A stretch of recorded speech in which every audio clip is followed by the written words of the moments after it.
ఎంత నింపుకుంటే అంత ఈ చెడు అనేది మీ నుంచి వెళ్ళిపోతుంది. చిట్కాలు చిన్న చిన్నవే కానీ ఉపయోగపడతాయి. రైట్. Next question. నీతిగా న్యాయంగా జీవిస్తూ ఎవరికి అన్యాయం చేయకుండా బ్రతికి చనిపోతే పరలోకం వెళ్తామా? ఈ మూసలో నుండి ఎంత తొందరగా బయటకు వస్తే అంత మంచిది. మీరు పరలోకం పోవటం అనేది క్రైస్తవం కాదు. అది కాదు క్రైస్తవం యొక్క ప్రధాన లక్ష్యం. క్రైస్తవం యొక్క ప్రధాన లక్ష్యం దేవుడు వచ్చి మన మధ్య నివాసం చేయటం. ఇంతవరకు అదే చెప్పాను, గంటన్నర చెప్పాను.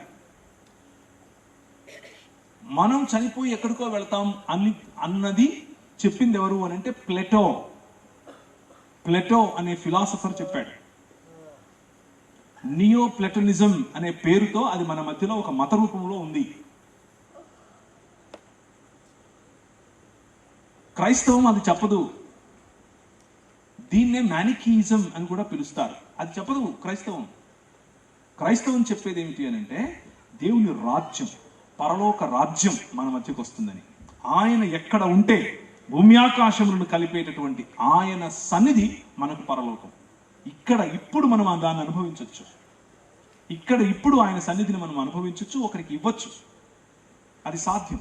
ఎలా అంటే ఆయనతో సంబంధం, ఎలా అంటే ఆయనతో మంచి సంబంధం, సాటి మనుషులతో మంచి సంబంధం. రైట్. రాబోయే రోజుల్లో దీని యొక్క సంపూర్ణతను చూస్తారు. నూతన ఆకాశము నూతన భూమిని చూస్తారు. నీతిగా న్యాయంగా జీవిస్తూ ఎవరికి అన్యాయం చేయకుండా బ్రతకాలి అనంటే ఆ భావజాలం కేవలం 66 పుస్తకాలు ఉన్నటువంటి బైబిల్ గ్రంథంలో మాత్రమే ఉంది, ఇంకెక్కడా లేదు.